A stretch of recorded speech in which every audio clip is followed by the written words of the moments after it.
राधे राधे ये क्यों कहते लोग वृंदावन में? तो ऐसा हम मानते राधा नाम जो है वो मिश्री है और कृष्ण उसकी तरफ अपने आप खिंचे चले आते हैं। इस फेज में मुझे पता चला कि भगवान शायद आपके एग्जामिनर भी है। मैं एक बात बोलती हूँ, अगर जीवन में कोई भी द्वंद्व चल रहा हो, कोई भी परेशानी चल रही हो, बस इतना कर लेना, अपना सारथी कृष्ण को बना लेना। हमको लगता है कि चीजें मिल रही हैं तो ही भगवान दे रहे हैं। अगर कभी भगवान कुछ चीजें वापस छीन भी रहे तो ये भी उनका एक वे है कुछ देने का। जो आपका अपना होगा वो सचमुच कभी जाएगा नहीं और जो मतलबी होगा वो कभी ठहरेगा नहीं। मेरी लाइफ का सबसे बड़ा चैलेंज गुस्सा ही है। ये मेरी जन्मपत्री में ही लिखा और ये मुझे बचपन से महसूस हो रहा है। किसी को भी अगर चाहिए कि मैं खुश हो जाऊं, इस चीज़ को भूल जाओ जन्मपत्री में क्या लिखा है। मैं अध्यात्म से जुड़ी हूँ, आज तक मेरी कोई जन्मपत्री नहीं। बचपन से एक माइंड में बात बैठ चुकी है, जो होगा भगवान की मर्जी से होगा।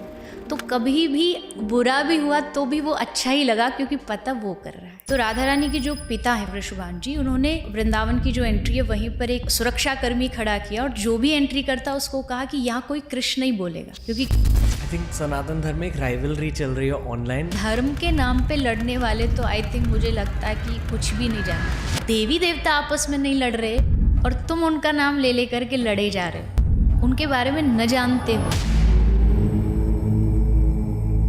अक्सर जो हम भूल जाते हैं वो अपनी आत्मा का जो खाना है वो भूल जाते हैं। And the soul food is devotion. सत्संग आप जस्ट ये कह के स्किप नहीं कर सकते, नहीं नहीं नहीं ये सत्संग तो बूढ़े लोगों का काम है।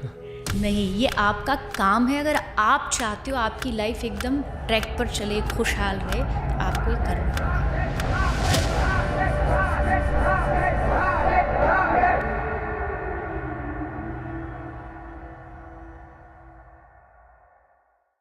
इंट्रो में मैं क्या ही कहूँ, देवी चित्रलेखा हमारे देश की एक बहुत ज़्यादा फेमस और बहुत ज़्यादा लव्ड कथावाचक है। आज के पॉडकास्ट में श्री कृष्ण की बातें हो चुकी है, बहुत कुछ सीखा मैंने इस कॉन्वर्सेशन के थ्रू।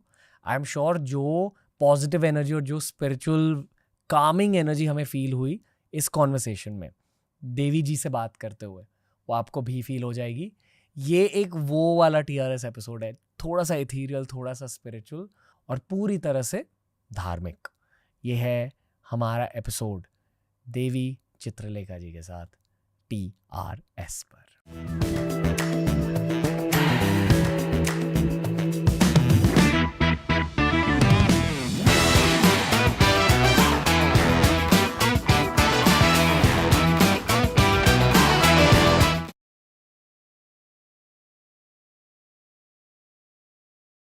देवी जी राधे राधे।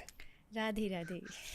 बहुत अच्छा लग रहा है कि आप आज हमें कुछ सिखा कर जाएंगी। I hope. आप कैसे हो?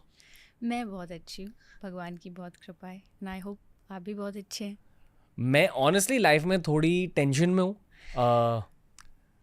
तो जब ऐसे पॉडकास्ट मेरी लाइफ में आ जाते, जब मैं स्केड्यूल पर किसी स्पिरिचुअल इंसान का नाम देखता हूँ, मुझे पता रहता है कि सिर्फ वो इंसान नहीं आ रहे, उनके साथ उनकी नॉलेज भी आ रही है, उनकी विद्या आ रही है। और वैसे तो ये हमारा शरीर, हमारा दिमाग, ये सब टेम्पररी है। परमानेंट तो नॉलेज, विद्या ही रहती है। बिल्कुल। तो आज मैं आपकी विद्या से भी बात करूँगा। बिल्कुल। आई होप आज की जो कॉन्वर्जेशन हो, हम दोनों के लिए भी कुछ अच्छा सीखने को हो, ऑडियंस को भी हो, कुछ अच्छी बातें हो और विद्या ज्ञान सब कुछ बांटा जाए और हम उसे बटोर सकें, कुछ ले सकें लाइफ में। राधे राधे मतलब क्या? ये क्यों कहते लोग वृंदावन में? क्योंकि वृंदावन की जो इष्ट है वो राधा रानी है। कृष्ण भी है, पर कृष्ण भी है मतलब सेकंड है। पहले जो है वो राधा रानी है, क्योंकि राधा रानी जो है वो कृष्ण की शक्ति मानी जाती है, पावर मानी जाती है। तो अगर आप राधे राधे बोल रहे हो तो ग्रंथों में, शास्त्रों में, सब जगह लिखा है कि एक राधा नाम सुनते ही श्री कृष्ण के कान खड़े हो जाते कि कोई राधा बोल रहा है। तो अगर आप कृष्ण बोलेंगे शायद चांस है कि वो ना सुने या फिर थोड़ा सा इग्नोर कर दे, लेकिन अगर आप राधा बोलते हो तो कि मतलब पक्का है कि एक बार तो उनकी नज़र जाएगी कि किसने राधा बोला। जस्ट लाइक कि एक मिश्री कहीं भी पड़ी हो, लेकिन उसकी सुगंध को सूंघ कर के चींटी कई किलोमीटर दूर से भी आ जाती है। तो ऐसा हम मानते राधा नाम जो है वो मिश्री है, और कृष्ण उसकी तरफ अपने आप खिंचे चले आते हैं, दौड़े चले आते हैं। तो इसलिए एक रीज़न तो ये है। एक रीज़न ये भी है, मैंने ऐसा पढ़ा था कहीं पर, कि जब श्री कृष्ण चले गए ब्रज छोड़ करके, आई थिंक सब जानते हैं स्टोरी, तो कृष्ण के जाने के बाद ब्रज की गोपियाँ और ब्रज की जो श्री राधा रानी है वो इतनी ज़्यादा कृष्ण के लिए रोती थी कि अगर उनके कान में कहीं कृष्ण नाम भी सुन जाता था तो सुनते ही वो बेहोश हो जाती थी। तो राधा रानी के जो पिता हैं, फादर है वृषभान जी, उन्होंने बॉर्डर पर वृंदावन की जो एंट्री है वहीं पर एक सुरक्षा कर्मी खड़ा किया, और जो भी एंट्री करता उसको कहा कि यहाँ कोई कृष्ण नहीं बोलेगा, क्योंकि कृष्ण नाम सुना तो इनकी हालत ख़राब हो जाएगी। तो तब से आप कहीं चले जाओ, द्वारिका जाओगे आपको जय श्री कृष्ण बोलेंगे, जगन्नाथ जी में कृष्ण नाम। लेकिन ब्रज में कृष्ण नाम इसलिए नहीं लिया जाता कहीं उन गोपियों की दशा वैसी ना हो जाए, इसलिए तब से सब लोग राधे राधे बोलने लगे। तो वो राधे राधे का एक प्रचलन ट्रेंड शुरू हो गया, और आज भी ये पहचान है कि जो आपको, जैसे मैं आपसे मिलूँगी, कोई भी राधे राधे बोला मतलब पक्का वृंदावन वाला है, ब्रजवासी है। तो ये मुझे लगता है हमारी पहचान है ब्रज की, वृंदावन की। जनरली स्पीकिंग हाल ही में मेरी लाइफ में 2 चीज़ें हुई हैं। पहली चीज़ ये कि सालों बाद मुझे ऐसा लग रहा है कि कृष्णा लौट कर आए हैं। अच्छा। मैं ये मानता हूँ कि जब कोई सनातन धर्म को फॉलो कर रहा होता, उनके रिक्वायरमेंट्स के अकॉर्डिंग देवता उस इंसान को खुद चुनते अगर आप ट्यून्ड इन हो। और बचपन से लेकर एज 27 या 28 तक कृष्णा ही थे मेरे लाइफ में। अच्छा। और पिछले 2-3 साल के लिए भैरव आ गए, शिव जी आ गए। और मैं कृष्णा के बारे में ज़्यादा सोचता भी नहीं था, और ये मेरे लिए बहुत अजीब था कि ऐसे कैसे छूट गए। लिटरली लास्ट वीक से कुछ हुआ है, या किसी ने मुझे कृष्ण भगवान की मूर्ति गिफ्ट कर दी, मुझे एक पुरानी पेंटिंग मिल गई कृष्ण भगवान की जो मेरे घर में थी, वो अचानक से मिल गई। तो मुझे पता है कि कृष्ण भगवान वापस आ रहे हैं मेरी लाइफ में, इसलिए मैंने आज सोचा कि एक उनकी कहानी की रिवीजन कर लूँ। और ये मैं आप पर छोड़ूंगा कि अगर आपको कृष्ण भगवान की कहानी सुनानी है या राधा माँ की कहानी सुनानी, या क्या दोनों एक ही है, वो पूछना आपसे। एक तो जो आपने कहा ना कि कृष्ण को आप चाहते थे अपनी लाइफ के, थोड़ा टाइम आया फिर अब थोड़ा डिटैच हो गया, या कोई भी रीज़न हो सकता है। एक कृष्ण के भक्त होने के नाते और एक वृंदावन वाला होने के नाते आई कैन अश्योर यू कि कृष्ण छोड़ेंगे तो नहीं आपको। मतलब ये कृष्ण की क्वालिटी कह लीजिए, गुण कह लीजिए, वो एक बार जिसको पकड़ता है ना उसको सारा जीवन, और नॉट जस्ट जीवन, आपके आगे भी आने वाले जितने जीवन है ना उनको छोड़ने वाले नहीं हैं। कृष्ण की जो नाम है, कृष्ण शब्द, इसकी जो व्याख्या है, जो डेफिनेशन है, वो है कर्ष्यति इति कृष्ण। मतलब जो आपको, आपके दिल को खींच लेता हो, चुरा लेता हो। कृष्ण को चोर जस्ट इसलिए नहीं कहा जाता कि बस वो माखन चुराते थे, नहीं, वो दिल चुराते हैं, वो मन चुराते हैं। और एक बार चोरी करने के बाद रिटर्न का कोई पॉलिसी नहीं है उनके जीवन में। एक बार ले लिया तो मतलब उनके हो गए। हमारे ब्रज में ऐसी हंसी में बोलते हैं कि कोई भूत पकड़ ले तो छोड़ सकता है, पर नंद का पूत जिसको पकड़ ले वो किसी को नहीं छोड़ता। मतलब कृष्ण जिसको पकड़ ले उसको नहीं छोड़ सकते। दूसरी बात, जहाँ तक अगर आपका पर्सनल एक्सपीरियंस ये कह रहा है कि अभी आप थोड़े बहुत गुस्सा है या टेंशन है या कुछ भी है, तो मुझे लगता है कि उस दौर से या उस फेस से निकालने के लिए अगर सबसे बड़ी सपोर्ट सिस्टम कोई हो सकती है तो कृष्ण या कृष्ण का नाम है। और ये मैं अपने एक्सपीरियंस बेस्ड बोल सकती हूँ, और इवन हिस्ट्री को देख के बोल सकते हैं। जहाँ एक तरफ महाभारत थी, कौरवों के पास बहुत, पांडवों के पास बहुत सारा कन्फ्यूज़न था, तो उन्होंने उस समय कृष्ण को चुना। एंड आई थिंक मेरे जीवन की ये पॉलिसी है, जब भी ऐसा कुछ चल रहा हो ना लाइफ में ऊपर नीचे, तो जस्ट एक काम करो, पॉज एंड प्रे। आप वहाँ थोड़ी देर ठहर जाइए और उसको सोचिए, उनके बारे में सोचिए, उनको जो आपने सुना है।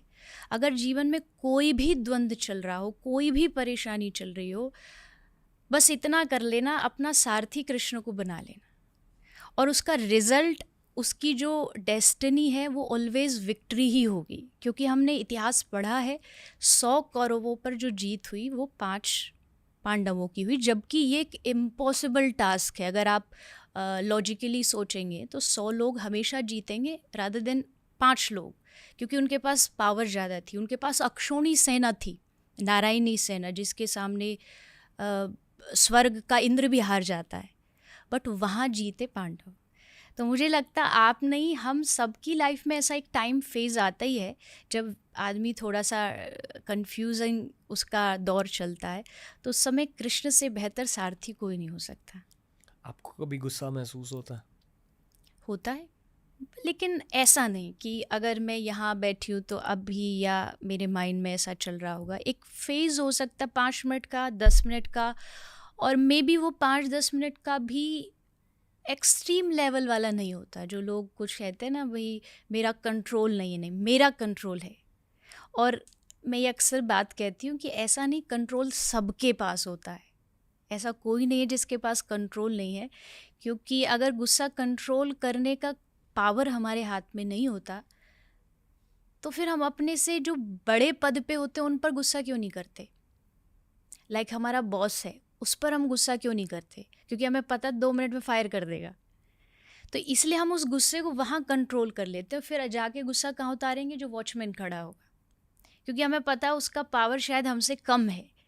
तो अगर हम वहाँ गुस्सा कंट्रोल कर सकते, इट मीन्स हम वहाँ भी कर सकते। ये पावर हमारे हाथ में, हम डिसाइड करते हैं खुद कि हमें कहाँ गुस्सा करना है, कहाँ नहीं करना है। तो आई थिंक इतना तो मैंने सीख लिया है कि कहाँ कब कितना कंट्रोल में रखना और कितना करना है।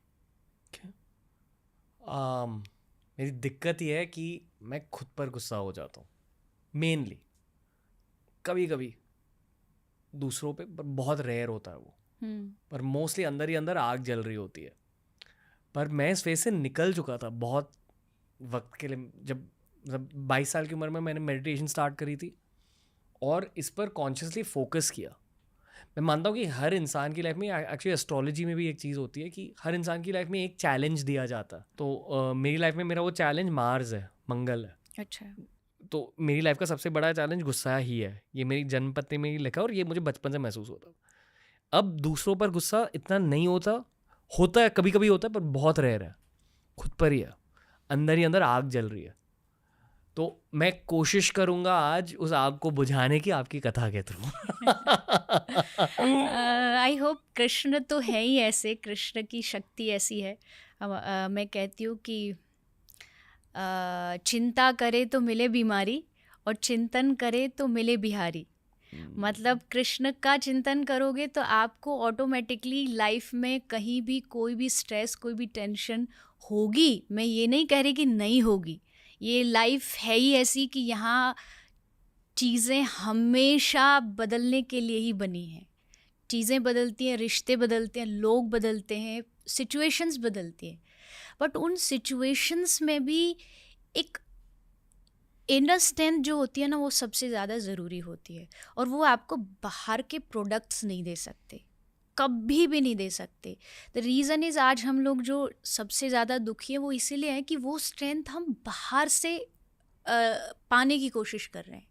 लाइक किसी लग्जरी आइटम से, शायद मेरे पास आईफोन होगा तो मैं खुश हो जाऊंगा, शायद मेरे पास ये वाली गाड़ी होगी, उसको हमें लगता है कि उससे हमें इनर पीस मिलेगा, लेकिन वो नहीं मिलता है, मिलने के बाद भी नहीं मिलेगा। तो इट मीन्स कि कोई तो रीज़न है ना कि बाहर नहीं है वो, और अंदर हम देखते नहीं, अंदर हम जाने की कोशिश करते नहीं, अंदर हम जो हम कृष्ण की बातें अगर करेंगे तो उसको हम जानने की कोशिश नहीं करते। अगर भगवान की बातें भी कोई आती है तो हम सबसे पहले उसको फॉरवर्ड और स्किप करके आगे बढ़ जाते हैं, और हमें लगता है कि हमारा जीवन खुशियों से भरा होना चाहिए। नहीं हो सकता। आपको उसके लिए कृष्ण या कृष्ण कथा या भगवान की जो बातें होती हैं, ये आपकी लाइफ का फूड है, आपकी सोल का फूड है। देयर 2 टाइप्स ऑफ फूड कि एक तो जो आपके शरीर को, बॉडी को स्ट्रेंथ देता है, वो हम हमेशा ध्यान रखते हैं, हेल्दी खाना है, हेल्दी ये करना है, बट अक्सर जो हम भूल जाते हैं वो अपनी आत्मा का जो खाना है वो भूल जाते हैं. And the soul food is devotion. वो डिवोशन भूलते ही फिर जो बीमारी, आज के टाइम में बीमारी शरीर की नहीं है, वो तो बहुत छोटी है. सबसे ज़्यादा आदमी यहाँ से बीमार है, वो यहाँ से उसका स्ट्रेस दूर नहीं हो रहा. तो वो तभी दूर होगा जब आप अपनी सोल को टाइम टू टाइम फीड करोगे. खाना देना पड़ेगा. सत्संग आप जस्ट ये कह के स्किप नहीं कर सकते, नहीं नहीं नहीं ये सत्संग तो बूढ़े लोगों का काम है. नहीं, ये आपका काम है. अगर आप चाहते हो आपकी लाइफ एकदम ट्रैक पर चले, खुशहाल रहे, तो आपको ये करना पड़ेगा. एंड वन लास्ट सजेशन, जो आपने कहा ना कि मेरी जन्म पत्री में लिखा है, मुझे पता है एस्ट्रोलॉजी एक बहुत बड़ा शास्त्र है. अगर खुश होने का किसी को भी अगर चाहिए कि मैं खुश हो जाऊं, इस चीज़ को भूल जाओ जन्म पत्री में क्या लिखा है. ऐसा मैं मानती हूँ, क्योंकि वो एक थॉट हमारे माइंड में स्टक हो जाती है. अगर मुझे गुस्सा किसी और रीज़न से भी आएगा ना, तो मुझे ये लगेगा शायद मेरे लाइफ में लिख चुका है, I can not change it, but we can change it. एक कहावत है कि you can not change your future but you can change your habits, and your habits will change your future. तो ये कभी भी किसी भी सिचुएशन या ग्रह या नक्षत्र या जनपद, आपको जान के अचंभा होगा, मैं अध्यात्म से जुड़ी हूँ, आज तक मेरी कोई जनपत्री नहीं है, आज तक मैंने किसी को हाथी नहीं देखा. आई एम नॉट सेइंग कि जो करते हैं वो गलत है, वो सही है, पर पता नहीं क्यों बचपन से एक माइंड में बात बैठ चुकी है, जो होगा अच्छा होगा, जो होगा भगवान की मर्जी से होगा. तो कभी भी बुरा भी हुआ तो भी वो अच्छा ही लगा, क्योंकि पता वो कर रहा है. तो ये अगर हम समझ लेंगे तो कोई हमें लगता भी है हमारी लाइफ में लिखा हुआ है, तो वो आई थिंक हमें ज़्यादा इफ़ेक्ट नहीं करेगा. ओके. एस्ट्रोलॉजी, ज्योतिष, ये भी एक ऐसी विद्या है जो शो के थ्रू मेरे पास आई. मैंने उसे बुलाया नहीं, वो बस आ गई. सीखा है मैंने उससे थोड़ा बहुत. आई फील कि एक गाइडलाइन होती है आपकी लाइफ के लिए, पर जो आपने कहा यही गेम है कि ठीक है गाइडलाइन जाननी है तो जान लो, पर उसको अंदर सिंक इन करने मत दो, क्योंकि फिर वो एक रियलिटी बन जाती है. I think astrology is a prediction. Prediction can change. वो चेंज होगी हमसे. लाइक हम डॉक्टर के पास जाते हैं, डॉक्टर आपका चेकअप करता है, देन वो कहता है कि आप थोड़ा सतर्क हो जाइए, आपका शुगर लेवल बढ़ा है, मीठा बंद कर दीजिए, अदरवाइज़ डायबिटीज़ हो जाएगा. अब मेरे हाथ में है, अगर मैं उस शुगर को कंटिन्यू करूं तो पक्का डायबिटीज़ होगी, और अगर मैं उसको कंट्रोल कर लूं तो नहीं होगी. सेम वे एस्ट्रोलॉजी आपको एक थोड़ी सी प्रेडिक्शन देती है कि ऐसा हो सकता है, होगा ही, ये कंफर्म नहीं है. अगर आप अपनी आदतें बदल लोगे तो वो भविष्य बदल सकता है. तो in that way it helps कि आपको थोड़ा सा पता चल जाता है. बट वो 100% आप श्योर मान लो, किसी ने कहा कि कोई आपको धोखा देगा, अगले आने वाले 6 महीने में कोई आपका अपना धोखा देगा. अब प्रॉब्लम क्या हो जाएगी, अब जो भी अपना मिलेगा ना उस पर डाउट होगा. अगले 6 महीने तक हर आदमी पे डाउट होगा, ये तो नहीं है, वो तो नहीं, कुछ गलत तो नहीं कर देगा. तो मुझे लगता है भगवान ने जो हमें बनाया ना, कि हमें अपना फ्यूचर नहीं पता, ये एक बहुत बड़ी ब्लेसिंग है. कि जो होगा, जो आएगा देख लेंगे. क्योंकि भविष्य पता भी चल जाता तो आज जो ये जैसी दुनिया दिख रही है ना, वैसी नहीं होती. मुझे पता चल जाए मैं 70 साल तक मरूंगी ही नहीं, चाहे कुछ भी हो जाए, चाहे मेरा गर्दन काट दिया जाए, तो शायद मैं गलत काम करने लग जाऊं, क्योंकि मुझे अपने आप पे कंफर्मेशन है कि नहीं होगा मेरे साथ, मैं मरूंगा नहीं. तो भगवान ने कहा तू अंधेरे में रह, जो होगा आगे चल करके ऑटोमेटिकली तेरे पास आता चला जाएगा. तो आई थिंक मुझे ऐसा लगता है. मैं बस अब्जॉर्ब कर रहा हूँ जो आप कह रहे हो. कथा सुननी है जी. आपको कहाँ से शुरुआत करनी है इसकी? आप बताइए कि आपको राधा माँ की कथा सुनानी है या कृष्ण भगवान की? मेरे लिए तो दोनों ही बराबर है, मेरे लिए दोनों फेवरेट टॉपिक है. क्या दोनों और सेम अलग नहीं है. आंसर आपको पहले ही मिला। अलग नहीं है। बहुत एक सिंपल तरीके से समझाती हूँ। पहले के टाइम में लड़कियाँ चोटी बनाती थी बाल को गूंथ करके।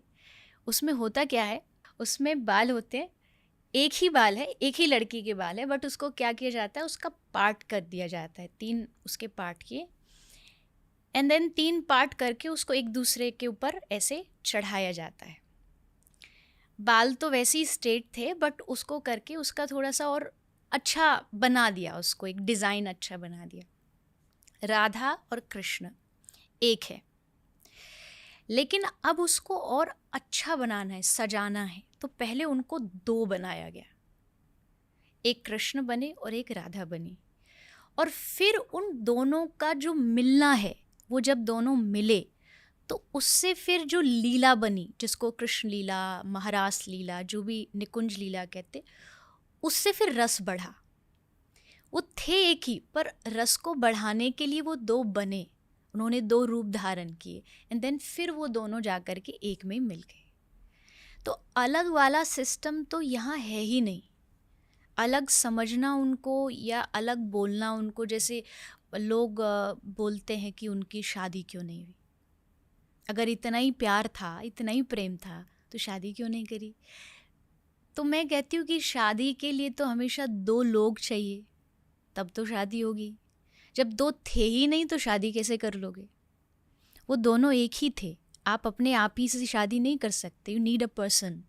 तो वैसे ही राधा कृष्ण, अगर इसकी भी आप जानना चाहते तो हाँ, राधा कृष्ण की शादी हुई थी, हमारे शास्त्रों में लिखा है, गर्ग संहिता में लिखा है, कृष्ण राधा रानी का शादी हुई। आज भी वृंदावन में वो जगह है, लोग जाते दर्शन करते। अगर आप उस नज़रिए से देखना है तो वहाँ भी राधा कृष्ण की है। तो इसको लोगों ने एक तो थोड़ा कम समझा नहीं, उसका रीज़न ये कि समझाने वाले कम थे। लोगों ने राधा रानी के बारे में अभी कुछ विशेष दिनों से, जनरल पब्लिक ने, वैसे तो राधा रानी के ऊपर इतने ग्रंथ हैं जितने कृष्ण के ऊपर है, बट जनरल पब्लिक थोड़ा सा अब जानने लगी है कि राधा रानी कोई लड़की नहीं थी, कोई नॉर्मल जनरल कोई गोपी नहीं थी, वो कृष्ण का ही रूप है। कृष्ण ने सोचा कि सारी दुनिया मुझे भजती है, मैं किसको भजूं? अरे मैं भी तो चाहता हूँ ना कि मैं किसी का आंख बंद करके ध्यान करूँ, लोग मेरा ध्यान करते हैं, मैं किसका करूँ? तो उन्होंने कहा मैं राधा का करूँगा, मुझसे ऊपर मैं अपनी एक शक्ति का निर्माण करूँगा जिसका नाम राधा होगा, और मैं उनका ध्यान करूँगा। अगर डीपली अगर आप नॉलेज में जाओगे ना राधा कृष्ण की में, तो एक टाइम आएगा कि आपकी ज़ुबान पे कृष्ण भी भूल जाओगे, जिस राधा राधा रहेगा। इतना रस है उनके नाम में, और उनकी भक्ति में इतना रस ब्रजभूमि में बताया और बोला जाता है। बचपन में एक इस्कॉन की किताब मेरे पास थी, पता नहीं कहाँ से आई थी, जहाँ एक्चुअली स्टोरी फॉर्म में बच्चों के लिए बताया गया था। हाँ, और वो मेरे इमेजेस है कृष्ण भगवान के, बाल कृष्ण के। आप एक स्टोरी फॉर्मेट में बता सकते हो कृष्ण भगवान के जन्म से लेकर जहाँ तक भी आपको चाहिए कि एग्जैक्टली क्या हुआ? और ये कुछ लोग मानेंगे कि हर किसी को पता है ये कहानी, पर ये सच नहीं है। मेरे कुछ दोस्त हैं क्रिकेट में, फिल्मों में, जब वो ऐसी बातें मेरे साथ करते हैं, पहले तो ऐसी बातें वो खुलकर नहीं करते कैमरे के सामने। रिलीजियस टॉक से बहुत सारे लोग डरते हैं, पर वो मुझसे पूछते हैं कि क्या आपके पास ऐसा कोई वीडियो है जहां आप एकदम बेसिक वाली स्टोरी समझा सकते हो? तो ऐसे वीडियोस हैं यूट्यूब पर ऐसे पॉडकास्ट नहीं है, तो मैंने सोचा कि आज के पॉडकास्ट में वही करते हैं, जो एकदम बेसिक वाली कहानी है वो सुनाइए। आई एम श्योर कि यहाँ भी इन चारों ने शायद वो बेसिक वाली कहानी नहीं सुनी है, करेक्ट? नहीं सुनी। पहली बात तो हमने जिस देश में जन्म लिया है ना, मुझे लगता है कि जब बच्चे का जन्म होता है तो जैसे हम उसको समझाते हैं, बताते हैं। आज के छोटे से बच्चे से पूछो कि तुझे क्या बनना है, तो कहेगा मुझे जेम्स बॉन्ड बनना है, मुझे स्पाइडरमैन मेरा रोल मॉडल है, हीरो है। क्यों? क्योंकि हम उनको वही स्टोरीज़ सुनाते हैं, समझाते हैं। अगर बचपन में उनको ये सुना दिया जाए ना कि कृष्ण ने 6 दिन के जब वो थे तो उन्होंने पूतना को मार दिया था, तो मुझे लगता है बच्चों के रोल मॉडल कृष्ण बन जाएंगे, उनके लिए सुपर हीरो कृष्ण बन जाएंगे। क्योंकि इस देश में सबसे बड़ा सुपर हीरो कोई है तो वो कृष्ण ही है। उसने जो किया वो आज तक कोई नहीं कर पाया। तो शुरुआत अगर करें उनके जन्म की, जो जन्म भी आई थिंक रॉन्ग वर्ड होगा, उनके अवतार की, क्योंकि जन्म इन अवतार हमारा जन्म हुआ है क्योंकि हमको भेजा गया है ज़बरदस्ती। वो आए हैं अपनी मर्जी से, हमें भेजा गया है, हमें भेजा गया है, हमें इस कुएं में डाला गया है। मैं एक बात कहती हूँ कि अवतार और जन्म में ये फ़र्क है। ये संसार एक कुआं है, इसमें हमें कोई गिर गए, हम पैर फिसल गया या गलत कर्म हो गया हमसे, हम गिर गए। अब जो कुएं में गिर गया उसको बचाने के लिए एक आदमी कुएं में उतरता है। तो जो पहले गया उसको गिरा बोलेंगे कि ये कुएं में गिर गया, और जो दूसरा उसको कहेंगे कुएं में उतरा है बचाने के लिए। कुएं में गिरने से पहले हम क्या थे और हम कहाँ थे? इसी में भटक रहे थे, अलग अलग फॉर्म लेके भटक रहे थे। शास्त्र कहते 84 लाख योनियाँ, 84 लाख योनियों में हर टाइम हम ये कपड़े, ये कॉस्ट्यूम चेंज करते हैं, अलग अलग नाम मिलता है, अलग अलग माँ बाप मिलते हैं, अलग अलग जगह मिलती है। शायद पशु भी बन सकते, पक्षी भी बन सकते, कोई भी बन सकते। तो हम यही घूम रहे हैं, इसी सर्कल में सब लोग घूम रहे हैं। 84 लाख का जो एक सर्कल है उससे एग्जिट करने का एक ही पॉइंट है, and that is human life, मनुष्य जन्म। मनुष्य जन्म में आप बाहर जाते हो, अदरवाइज तो इसमें चक्कर लगाते रहेंगे। तो गिरे हैं और भगवान अवतार लेके हमको गिरे हुओं को निकालने के लिए आते हैं। कृष्ण आए, राम आए, वो इसलिए आए कि ये इतने जो भटक रहे हैं, दे नीड अ सपोर्ट। हम जाएंगे, हम खुद जाके अपने हाथ से उनको बाहर निकालेंगे, इसलिए भगवान का अवतार होता है। भगवान के 24 अवतार हैं, हमारे सनातन धर्म में मानते हैं भगवान के 24 अवतार हैं। 23 अवतार हो चुके हैं, एंड जो 24वां है वो होगा कली के लास्ट में, कल की अवतार। 24 फॉर्म लिए भगवान ने, उसका रीज़न ये भगवान जानते सबका इंटरेस्ट अलग अलग है। किसी को भगवान बहुत शांत वाले अच्छे लगते हैं, उनके लिए भगवान राम जी बन गए मर्यादा में। कोई ऐसा है जन नहीं जिसको थोड़ा सा नाचना, गाना, हंसना ये सब पसंद है, तो भगवान ने कहा लो मैं एक ऐसा अवतार लेता हूँ जिसमें मैं नाचूंगा भी, मैं हंसूंगा भी, मैं गाऊंगा भी, मैं आपका हाथ पकड़ के नाचूंगा भी। तो उन्होंने कृष्ण अवतार लिया। कृष्ण को अगर आपने सुना हो, आप जैसे अध्यात्म की नॉलेज रखते हो, कृष्ण को पूर्णावतार कहा गया है। पूर्ण मतलब ही इज़ अ कंप्लीट मैन, हर चीज़ है उसके भीतर, उनके अंदर हर रस है। वो खुशी में खुश भी होते हैं, तो वो गोपियों के और ब्रजवासियों की याद में जब रोना होता तो खुल के रोए भी हैं। कोई ये नहीं कह सकता कि भगवान हो कि तुम कैसे रो सकते हो।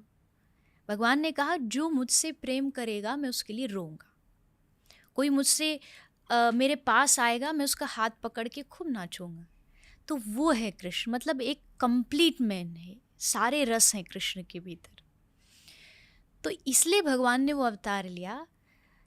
मैं एक लाइन कहती हूँ कि और देवी देवताओं को मन देना पड़ता है, कृष्ण को देना नहीं पड़ता, कृष्ण खींच लेता है। कृष्ण अपने आप को अपनी ओर जोड़ लेते हैं, लगा लेते हैं। इसलिए भगवान ने कृष्ण अवतार लिया। माता पिता भगवान के बने, और ये जितने भी, एटलीस्ट किसी ने कोई स्टोरी नहीं जानी हो, इतना तो पता होगा कि कृष्ण की माँ है यशोदा, बाबा है नंद बाबा है, और भी ग्वाला है, सखा, उनके फ्रेंड्स थे मधुमंगल। ये जितने भी लोग हैं ना, ये सब भगवान के ही सारे मेंबर्स हैं। जैसे कोई एक बड़ा प्रेसिडेंट कहीं जाता है तो वो अकेला नहीं जाता, वो पूरा अपना काफिला ताम झाम सब साथ लेके जाता है। तो भगवान ने भी सोचा मैं क्यों अकेला हूँ, मैं भी सब कुछ साथ लाऊंगा। तो जितने भी लोग हैं, इवन भगवान की स्टोरी में जो भगवान के विलेन भी हैं ना, वो भी सब उनके दोस्ती है। अगर आप रावण की बात करें, रावण, कुंभकर्ण, ये पिछले जन्म में कृष्ण के द्वारपाल थे, जय और विजय, वही शिशुपाल बने। तो विलेन भी भगवान के ही हैं। आप ये कह लीजिए जैसे मूवी होती है तो मूवी में पर्दे पे दिखता है कि एक दूसरे का दुश्मन है, ये बहन है, भाई है, बट बैक स्टेज जाके सब एक साथ कॉफ़ी पी रहे होते हैं, बस उनका रोल है वो अदा कर रहे हैं। वैसे ही कृष्ण के जितने भी ये रिश्ते नाते हैं, ये सब भगवान के अपने ही लोग थे। इवन यहाँ तक कि भगवान नॉट जस्ट लोग, भगवान अपना जगह, अपना स्थान भी साथ लेके आए। स्थान मतलब वृंदावन। तो भगवान वृंदावन में जैसे रहते हैं अपने धाम में, वैसा ही वृंदावन भगवान धरती पे उतार के लाए। वहाँ यमुना जी, गोवर्धन जी, ये सब जो हमें देखने को मिलता है, ये एग्जैक्टली भगवान के धाम में भी है। वहाँ से भगवान उतार के लाए। तो इस तरह आए, फिर उनकी लीला शुरू हुई। बचपन में पूतना, सक्टासुर, बकासुर, अघासुर, ये सब नाम हैं दैत्यों के, राक्षसों के। भगवान ने इनको अलग अलग तरीके से मारा। आई थिंक मैं सुनाऊंगी तो 4-5 घंटे आपके पॉडकास्ट के उसी में निकल जाएंगे। बट बेसिकली ये है कि ये सब भी भगवान के ही पार्षद थे, दूत थे। वो अलग अलग रूप लेके, पूतना जैसे नाम आपने सुना होगा, पूतना भी पिछले जन्म में बलि राजा की बेटी थी। भगवान का एक अवतार है वामन अवतार। तो जब भगवान वामन बलि के दरवाजे गए तो उसका नाम रत्नमाला था।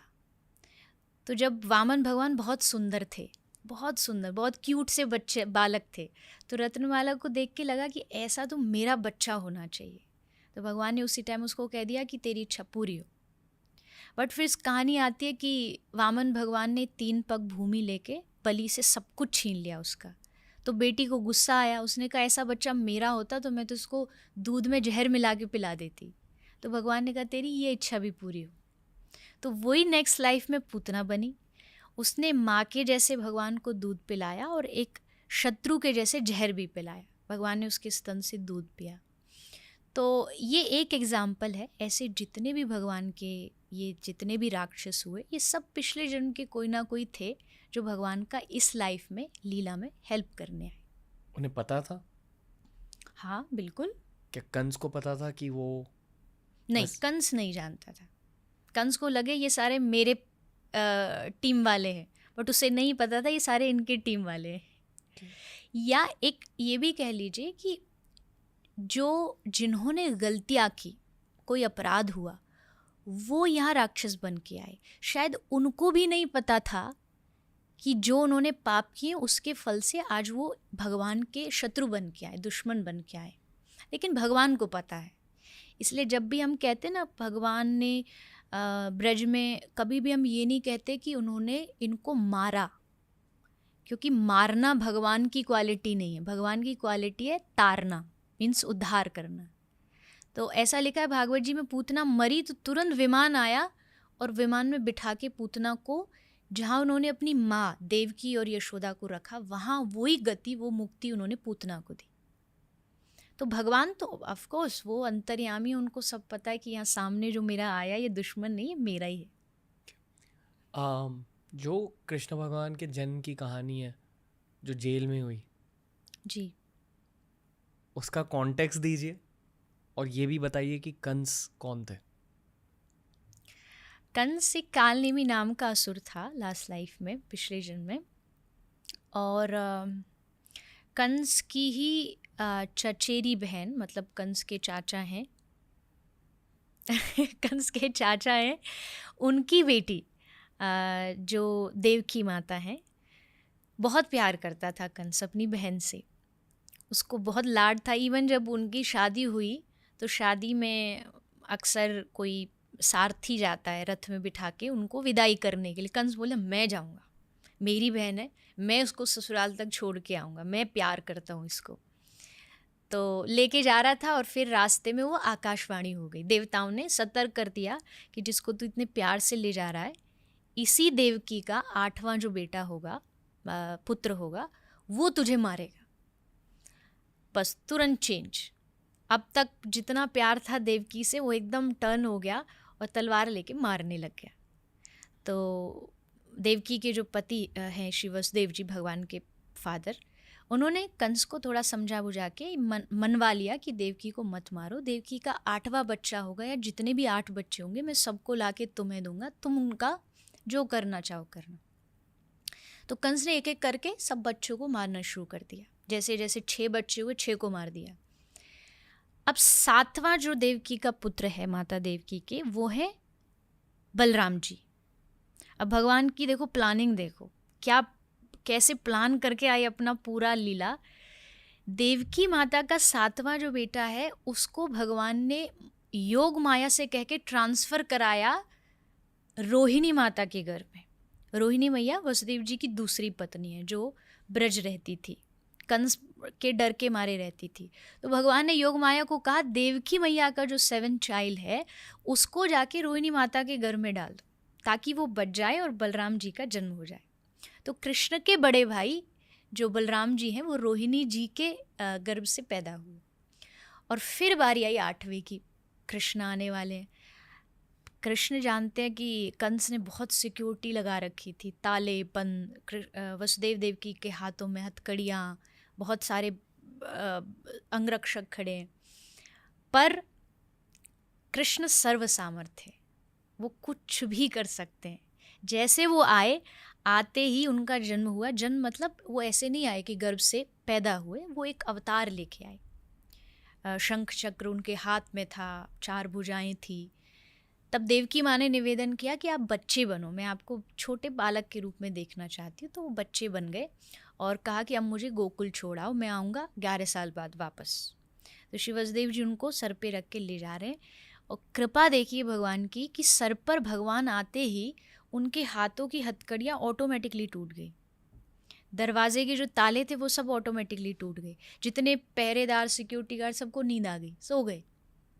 और वहाँ जब गए वसुदेव जी, और वहाँ यशोदा मैया के पास एक बच्ची सोई थी, योग माया ही थी वो, उनको लेके कृष्ण को वहाँ छोड़ के वापस आ गए। और जैसे वापस आए फिर से अपने आप ताले लग गए, हाथों में हथकड़ियाँ लग गई। तो इसके लिए मैं एक बात यहाँ कहती हूँ कि जीवन में माया आएगी तो बंधन लग जाएंगे, और जीवन में अगर कृष्ण आएंगे तो सारे बंधन अपने आप टूट जाएंगे। भगवान कृष्ण की ये पावर है, ये शक्ति है। तो इस तरह रात ही रात में पूरा प्लान करके भगवान मथुरा से ब्रज पहुंच गए, गोकुल पहुंच गए। कंस को पता भी नहीं लगा कि कब में पूरी रात में, क्योंकि उसने तो सब तैयारी कर रखी थी। बट कृष्ण वहाँ पहुँचे और फिर वहाँ जाके उनकी आगे की जो जन्म की लीला है वो शुरू होती है। क्या है जन्म की लीलाएं? जन्म की लीलाएं बहुत सारी हैं, बट स्पेशली जब कृष्ण का जन्म होता है तो जितने भी देवी देवता हैं उनका भी एक बड़ी अजीब बात है ना कि जो जगत को चलाता है अब वो खुद चलना सीखेगा। जो जगत को बोलना की शक्ति देता है वो खुद बोलना सीखेगा। तो ज़रा हम भी जाके तो देखें मतलब क्या कैसे हो रहा है। तो जितने भी देवी देवता हैं सब रूप बदल बदल के आए वहाँ पे। कोई गोपी बन के आया, कोई ग्वाला बन के आया, और सब बस एक बार कृष्ण को देखना चाहते हैं। वो पल्ले में, छोटे से पल्ले में वो सोए हुए हैं, एक झलक पाना चाहते हैं, बस उनको दूसरा कुछ नहीं करना। और उस झलक में भी क्या, कृष्ण की मुस्कुराहट देखना चाहते हैं। क्योंकि इस दुनिया में अगर सबसे सुंदर कोई मुस्कुराना जानता है तो वो कृष्ण है। उनसे ज़्यादा सुंदर कोई मुस्कुरा नहीं सकता। एक कथा आती है, शायद जो सुनते होंगे कथा उन्होंने नाम सुना होगा। जरासंध एक राजा था, वो कंस का रिश्ते में ससुर लगता था। तो उसने मथुरा पर जब कंस मरा तो उसको लगा कि मथुरा पे तो कृष्ण राजा बन गया, तो उनको वो बार बार आक्रमण करने आ रहा है मथुरा पर। बार बार वो हार जाता है। 17 बार आया, भगवान ने 17 बार उसे हरा के भेज दिया। नेक्स्ट टाइम वो एक अपने दोस्त को साथ लाया लड़ने के लिए, जिसका नाम था काल्यवन। तो जरासंध ने काल्यवन को कहा तू मेरा साथ दे और कृष्ण को मार। तो काल्यवन ने पूछा मैंने तो देखा नहीं कभी भी कृष्ण को, तुम बताओ कैसा दिखता है कृष्ण, तभी तो मैं पहचानूंगा। तो जरासंध ने एक बहुत सुंदर बात कही। जरासंध कहता है कि युद्ध चल रहा होगा और उस सारी सेना में जो सबसे सुंदर मुस्कुरा रहा होगा, समझ लेना वही कृष्ण है। तो काल्यवन ने पूछा कि ये कौन सी बड़ी बात है, मुस्कुरा तो कोई भी अच्छा सकता है, स्माइल तो किसी की भी अच्छी हो सकती है। तो जरासंध ने कहा कि मुस्कुरा सकता है कोई अच्छी सिचुएशन में, जब उसके लिए सिचुएशन उसके हित में हो, बट जहाँ युद्ध चल रहा हो उस सिचुएशन में अगर कोई मुस्कुरा सकता है तो केवल कृष्ण है। महाभारत का युद्ध चल रहा है, वहाँ कृष्ण मुस्कुरा रहे हैं। तो मतलब कि कृष्ण की जो मुस्कुराहट है वो उनके जीवन का सबसे सुंदर पार्ट है।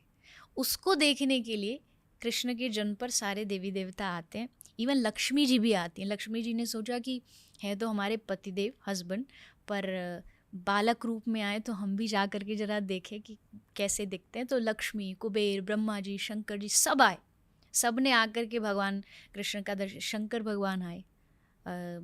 और जैसा आपने कहा, पहले भगवान कृष्ण को मानते थे, देन थोड़ा अब शंकर भगवान। दोनों अलग नहीं हैं, दोनों एक दूसरे के पक्के वाले दोस्त हैं, बेस्ट फ्रेंड हैं। हर जगह भागवत जी में या कोई भी ग्रंथ होगा, कोई भी कृष्ण कथा शिव कथा के बगैर पूरी नहीं होती, और शंकर भगवान की कोई लीला कृष्ण के बगैर पूरी नहीं होती। आई थिंक सनातन धर्म में एक राइवलरी चल रही है ऑनलाइन, ये राइवलरी को मैं नहीं समझ पाता, इसलिए मुझे खुशी हो रही है कि आपने ये बात कही, क्योंकि है तो सब एक ही। उनको पता ही नहीं है, धर्म के नाम पे लड़ने वाले तो आई थिंक मुझे लगता है कि कुछ भी नहीं जानते।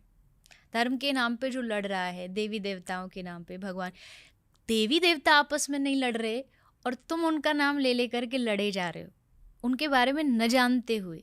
रामचरितमानस में भगवान राम ने कहा कि मुझे वो प्रिय जो शंकर को भजता है, और शंकर कहते हैं मुझे वो प्रिय जो राम को भजता है।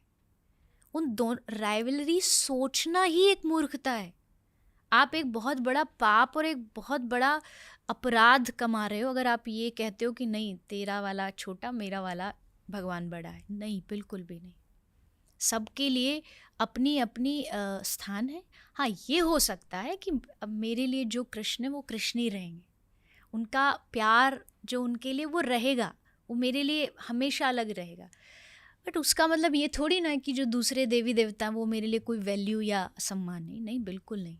तो ये राइवलरी करने वाले हाँ, ख़त्म करो, पाप मत कमाओ, उल्टा एक दूसरे को आप सपोर्ट करो। जब कृष्ण और शंकर एक दूसरे को कर सक, अच्छा अगर दोस्ती नहीं होती तो बताओ भगवान शंकर दर्शन करने क्यों आते कृष्ण के? वो भी तो कहते भाई मैं क्यों जाऊँ। और यहाँ पर दर्शन करने श्री कृष्ण आए। तो त्रेता में जब समुद्र पार करना था तो राम भगवान ने शंकर को अपना इष्ट बना के उनको बजा। तो ये भेदभाव हम में है, उनमें नहीं है। अगर उनको सचमुच चाहते हो शंकर भगवान खुश हो तो कृष्ण नाम लो, कृष्ण को खुश करना चाहते हो तो शिव नाम लो, तब वो खुश होंगे। उनकी खुशी इसी में, उनकी प्रसन्नता इसी में। Viral reel I hope viral से समझे लोग इसको समझे कि नहीं, ये ख़त्म करो, ये लड़ना झगड़ना, थोड़ा सा इजी हो जाओ भगवानों के नाम पर, इतना गड़बड़ मत करो संभालो अपने आप को।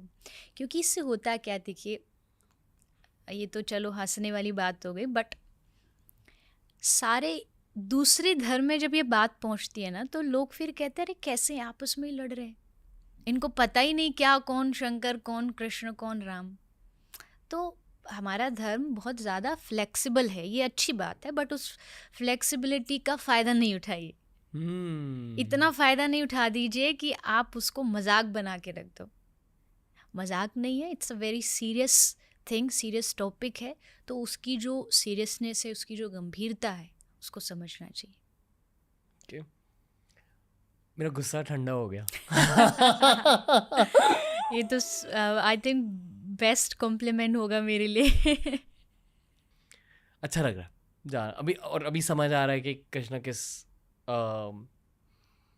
तरह से मेरी लाइफ में फिर से एंटर कर रहा है। जो भी आप कह रहे हो ना, मैं विजुलाइज कर रहा हूँ उस किताब के अकॉर्डिंग जो मैंने बचपन में पढ़ी थी।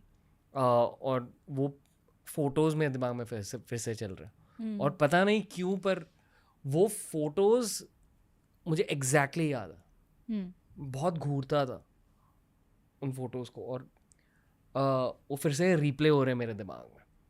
नहीं, मुझे अब देखो, मैं हमेशा ही बात बोलती हूँ और आपकी ये जो एक्सपीरियंस है इससे तो और ज़्यादा समझ आता है कि बचपन में जिसने धर्म, भक्ति, स्पिरिचुअलिटी ये जो जिसने घोल के पी ली हो ना, तो उसको पूरी लाइफ वो हेल्प करती है। और आई थिंक आपका ये एक्सपीरियंस उसका बेस्ट एग्जाम्पल है। बचपन में हमको लगता है कि अरे ये बच्चा ही तो है, इसको क्या बताना भगवान के बारे में, अभी तो बड़ा होगा तब बताएंगे। बट शायद अब अगर आपको पिक्चर याद है, एग्जैक्ट पता है कि, तो आप सोचो कि वो बचपन की बातें, बचपन का अध्यात्म कितना ज़रूरी है। बचपन में बच्चे को जितना हम उसका, जैसे पोलियो की ड्रॉप, ये दवाई, वो चीज़ें देते, उसी तरीके से उनके कान, उनकी आँख, उनके ज़ुबान, सबके थ्रू आध्यात्मिकता डालनी चाहिए, क्योंकि वो उस समय एक तरीके का अध्यात्म को बीज बोना है। देन फिर एक दिन आएगा कि वो बीज बढ़ते बढ़ते विशाल पेड़ बन जाएगा। तो मुझे लगता है पॉडकास्ट बन जाएगा। पॉडकास्ट बन जाएगा, तभी तो आप यहाँ इस कृष्ण की बातें कर रहे हैं। मुझे ना अक्यूज़ किया जाता है कि इतनी ज़्यादा रिलीजियस बातें क्यों करते हो, मैं इस वजह से करता हूँ कि बचपन में भी ऐसी बातें करता था। अगर आपको इस चीज़ का कोई एक्यूज़ कर रहा है ना, तो आप बहुत लकी हो। बहुत लकी हो, क्योंकि इस दुनिया में एक्यूज़ तो सबको ही किया जाता है, किसी को किसी चीज़ के लिए, किसी को किसी चीज़ के लिए। बट अगर आपको किसी पॉजिटिव चीज़ के लिए बोला जा रहा है ना, तो आप समझो ये भगवान की ब्लेसिंग है, ये भगवान का आशीर्वाद है। तो किसी के कहने से मैं तो ये कहूँगी कभी नहीं रोकना, क्योंकि ये हमारी पहचान है। अगर किसी के डर से हम धर्म की बातें करना बंद कर दे तो हमसे ज़्यादा पागल कोई नहीं होगा। अरे जो मैं हूँ, जिसके लिए मेरा जन्म हुआ है, अगर मैं उसके बारे में बातें नहीं करूँ तो क्या करूँ? भगवान की बातें नहीं करेंगे तो किसकी बातें करेंगे? मैं कथा में कहती हूँ, अगर अपनी लाइफ को अच्छा बनाना, एक काम करो, जब अकेले हो तो कृष्ण से बातें किया करो, और जब सबके साथ हो तो कृष्ण की बातें किया करो। भगवान से बात करो या भगवान की बात करो। अगर आप भगवान की बात कर रहे हो तो कभी भी किसी भी लाइफ के मोड़ पर आप एटलीस्ट हारोगे तो नहीं, कभी नहीं हार सकते। अगर आपके लाइफ में आध्यात्मिक स्पिरिचुअल बातें हैं, धर्म है, तो मैं तो यही कहूँगी कि बस करते रहिए। लोगों के कहने से कुछ नहीं होगा। और किसी ने मुझे यूज़लेस कहा तो क्या मैं यूज़लेस हो जाऊँगा? किसी ने मुझे कहा कि इसको अक्ल नहीं है, तो क्या सचमुच मुझ में अक्ल नहीं होगी? तो ये तो लोगों के अपने अपने ओपिनियन है। धर्म की बातें जो नहीं करेगा लोग उसको भी बोलेंगे, धर्म की बात जो करता है लोग उसको भी बोलते हैं। तो अच्छा है ना कि बोल के सुने, एटलीस्ट बोल के सुनेंगे तो हमें लगेगा कि हमने कुछ किया और तब सुना। तो मुझे खुशी है कि आप धर्म की बातें करते हो। मुझे भी इन बातों से खुशी मिलती है, पर पता नहीं, आई डोंट नो कि ये कल्चर इंडिया में, अच्छी पता है कि ये कल्चर इंडिया में कहाँ से आया है। ये ब्रिटिश राज से आया है। जी, अंग्रेज चले गए पर अंग्रेजी सभ्यता यहीं छोड़ गए। अब भी ना मैं खुल के एक चीज़ कहूँगा ऑडियंस के सामने, बॉलीवुड वाले और क्रिकेट वाले जो सितारे हैं, स्टार्स और मेन प्लेयर्स, वो खुल के बातें करते हैं। हाँ जी, पर उनके आसपास जो लोग आते हैं उन्हें डराते हैं कि ऐसी बातें मत कर। नहीं करना, राइट। क्यों? क्योंकि हर किसी को इम्पोर्टेंट फील करना है अपने जॉब में। पर ऐसे कोई भगवान को नकार के इम्पोर्टेंट कैसे हो सकता है? हमें लिटरली पॉडकास्ट से ऐसी चीज़ें को एडिट आउट करने कहा जाता बोलते है। हैं। हाँ, कि ये हटा दो। तो कुछ लोगों से मैंने कहा कि यार ये मेन चीज़ है पॉडकास्ट में, ये क्यों हटाना? क्योंकि उनके अकॉर्डिंग ये उस स्टार के लिए या उस एथलीट के लिए बैड पीआर है। नहीं, देखो, मैं इतना कह सकती हूँ कि आप जो सांस भी ले रहे हो ना, ये किसी की उधारी है, आपको दी गई है।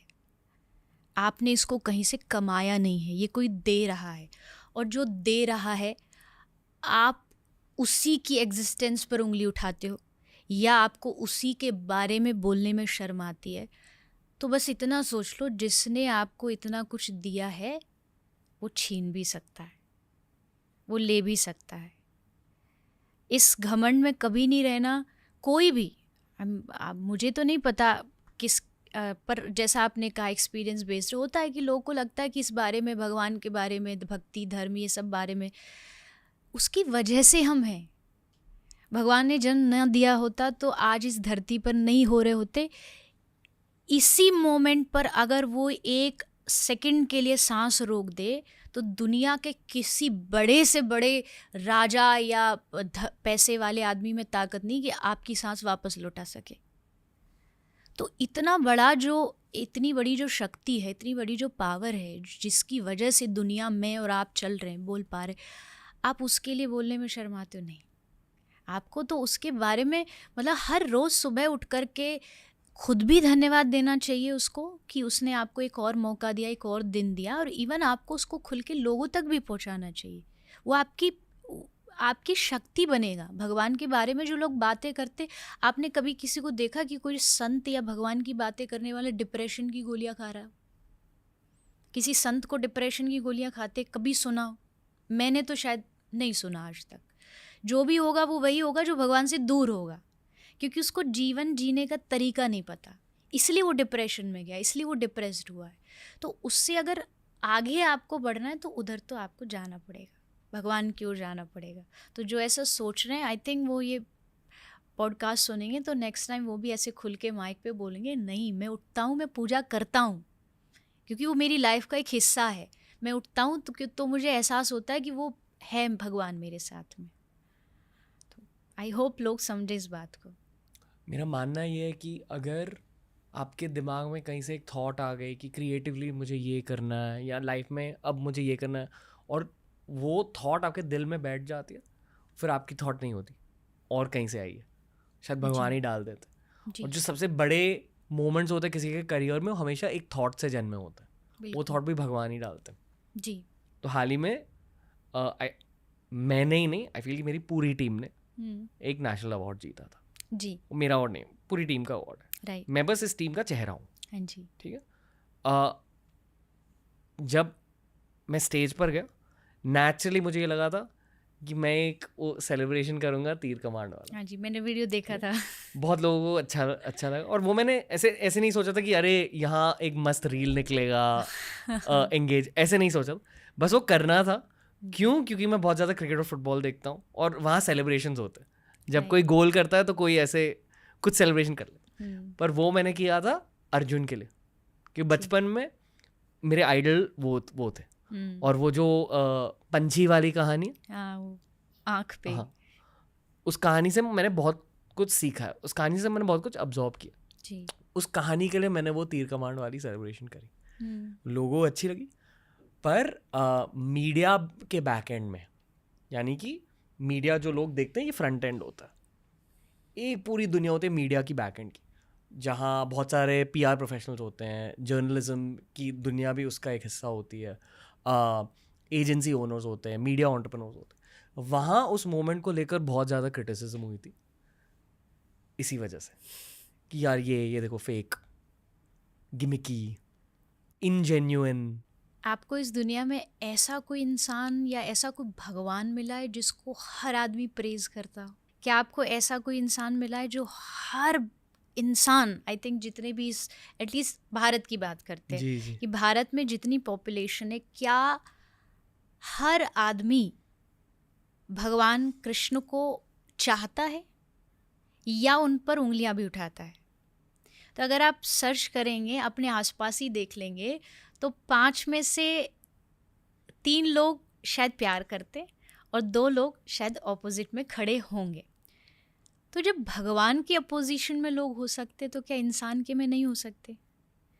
इंसान के विरोध में लोग बोलना ये सदियों से चलता आया है, और अगर मैं या आप ये चाहूँ कि नहीं, मैं तो जहाँ जाऊँ बस ऐसे ऐसे हो, सब वाह वाह वाह वाह हो, ये इम्पॉसिबल है।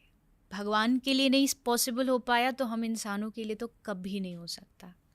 यहाँ एक और भी चीज़ मैं अगर आगे बढ़ के ये भी बोल दूँ कि यहाँ वही बड़ा बना है जिसका हमेशा कुछ ना कुछ क्रिटिसिज्म जिसने झेला है, या ये कह सकते हैं कि जैसे कुम्हार मिट्टी को बिगाड़ता है ना, बिगाड़ने का मतलब ये है कि वो कुछ नया क्रिएट करना चाह रहा है। तो अगर भगवान के, आपने कहा भगवान की इच्छा है, तो भगवान अगर ऐसा कुछ कर रहे हैं ना, तो मतलब कुछ क्रिएशन हो रहा है, कुछ भी अच्छा हो रहा है। ये बात हमने सुनी बहुत होगी कि क्रिटिसिज्म हमारी लाइफ के लिए बहुत अच्छा होता है, बट एक पॉइंट के बाद ये समझ आता है, नॉट जस्ट वर्डिंग में बोल दिया, नहीं, ये एक पॉइंट के बाद समझ आएगा कि मैं मानती हूँ दुनिया भगवान ने बनाई किस लिए। मैं मानती हूँ दुनिया भगवान ने बनाई है आपकी टांग खींचने के लिए, आपकी बुराइयाँ करने के लिए। वाह। अदरवाइज तो दुनिया का हमसे क्या लेना देना। अच्छा चलो ठीक है, मेरा लेना देना फैमिली से होगा, परिवार से होगा, भगवान से होगा। मेरे घर के बाहर जो लोग हैं उनसे मेरा क्या लेना देना, क्यों उनकी एग्जिस्टेंस है। तो मुझे लगता है वो इसीलिए है कि वो खींचेंगे पीछे आपको, वो बार बार आपको पीछे खींचेंगे और आपको एट एनी कॉस्ट उनकी बातों को या तो अनसुना कर दीजिए। अनसुना नहीं कर पा रहे हो, इतनी पावर नहीं है, तो उनकी बातों से जैसे कहा कुछ चीज़ अपनी लाइफ में अच्छी हो सकता है। क्रिटिसिज्म कभी कभी अच्छा भी हो सकता है कि हम शायद गलत हो और वो हमें चीज़ों को ठीक करने के लिए, पर ऐसा चांस बहुत रेयर होता है क्योंकि आजकल सोशल मीडिया ऐसा है ना कि यहाँ लोग आपके लिए अपने मन से स्टोरीज बना लेते हैं। उनको लॉजिक से और आपकी जीवन से कोई लेना देना नहीं, आपकी असलियत से कोई लेना देना नहीं। वो बस आपको 1 घंटे के पॉडकास्ट में देख रहे हैं, आप इसके बाद क्या कर रहे हो उनको 1% भी कोई पता नहीं है। तो उनको कोई हक नहीं है कि वो आपके, मेरे या किसी के बारे में बोलें, बट वो फिर भी बोलेंगे, वो रुकेंगे नहीं। क्योंकि लोग बोलते, इस पे एक छोटी सी कहानी भगवान शंकर की है। भगवान शंकर पार्वती जा रहे थे, नंदी भगवान का वाहन है, दोनों उस पर बैठे थे।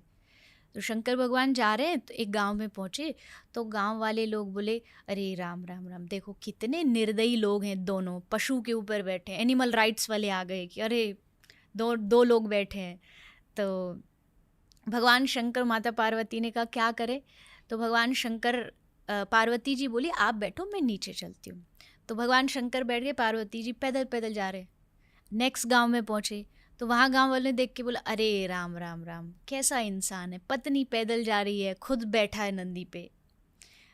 शंकर भगवान ने कहा कि तुम बैठ जाओ, मैं पैदल चलूँगा। तो अब माता पार्वती बैठ गई, शंकर भगवान पैदल जा रहे। नेक्स्ट गांव में पहुँचे तो लोग क्या बोले, अरे राम राम, देखो देखो जोरू का गुलाम जा रहा है, अरे खुद पैदल चल रहा है, उसको बिठा रखा है। भगवान शंकर ने कहा एक काम करो, हम दोनों ही नीचे उतर जाते हैं, हम दोनों ही पैदल चलते हैं। दोनों पैदल चलने लगे। भगवान ने सोचा अब तो कोई कुछ नहीं कहेगा, बोलेगा। नेक्स्ट गांव में जैसे पहुँचे तो नेक्स्ट गांव वाले क्या बोले, अरे राम राम, कैसे लोग हैं, व्हीकल वाहन है और फिर भी पैदल पैदल जा रहे। मुझे लगता है यही है दुनिया। आप कुछ भी कर लो, एट एनी कॉस्ट आपका ये क्रिटिसिज्म तो होगा ही होगा। और ये भी बात सच्ची है कि कामयाबी इतना शोर नहीं मचाती जितना बदनामी मचाती है, क्योंकि वो लोगों को एक्सेप्ट करने में इजी बहुत लगती है। किसी की बड़ाई या प्रशंसा करने में बहुत हिम्मत लगती है। बुराई देखो, कोई भी आप कमेंट खोल के देख लो तो आपको बुराइयों से भरा हुआ मिल जाएगा, बट उस पर जाएंगे तो आई थिंक कोई दुनिया में कुछ नहीं कर सकता। तो लोग जो कह रहे हैं आप उनको कहने दो, आप जिस सोच से आगे बढ़ते हैं उससे आगे बढ़ना चाहिए। बहुत ऑनेस्ट पॉडकास्ट बन रहा है। पता है ये ऑनलाइन ट्रोलिंग की बातें बहुत होती हैं पॉडकास्ट पर। इनफैक्ट मैं इसकी बातें करता नहीं क्योंकि इतनी ज़्यादा होती हैं। एंड मेरा मानना ये है कि बहुत सारे लोग ऑनलाइन ट्रोल होते हैं, तो ये बहुत नॉर्मल चीज़ है अगर आप सोशल मीडिया पर मेरा इशू ऑफलाइन ट्रोलिंग के साथ है।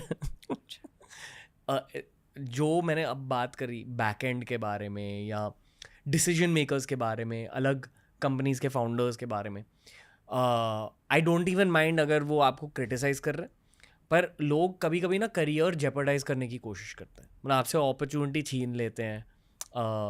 स्पेशली जो इन्फ्लुएंशियल लोग होते हैं, फॉर सम रीज़न वो आपके साथ कनेक्ट नहीं कर पाते। बहुत सारे लोग मेरे साथ कनेक्ट नहीं कर पाते रिलीजियस कंटेंट की वजह से, मुझे पता है, ऑटोमेटिकली रिजेक्ट करते। बाकी का स्पोर्ट्स कंटेंट भी नहीं देखते क्योंकि रणवीर बना रहे हैं और रणवीर ऑब्वियसली बहुत ज़्यादा रिलीजियस है। तो मेरे से बहुत सारे career opportunities I won't say छीने भी गए, पर मेरे हाथ से निकल गए। पर मैं ये भी भगवान का ही खेल मानता हूँ, शायद वो मेरे लिए बने ही नहीं थे।